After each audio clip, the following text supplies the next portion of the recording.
African దేశమైన గినియాలో దారుణం జరిగింది. జెరేకోరేలో జరుగుతున్న ఫుట్బాల్ మ్యాచ్లో ఫ్యాన్స్ తన్నుకు వచ్చారు. పరస్పర దాడులతో దాదాపు 100 మంది మృతి చెందారు.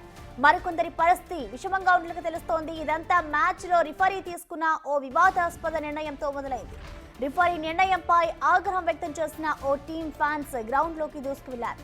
మరో టీం ఫ్యాన్స్ కూడా సీన్లోకి ఎంట్రీ ఇచ్చారు. దీంతో దుమ్మి మొదలైంది.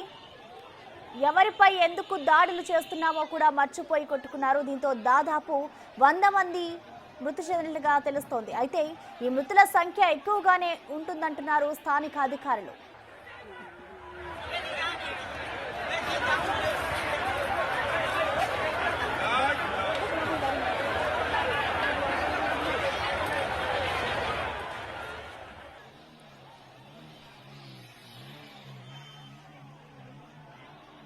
ప్రస్తుతం గినియాలోని స్థానిక ఆసుపత్రికి వచ్చే మృతదేహాల సంఖ్య పెరుగుతోంది.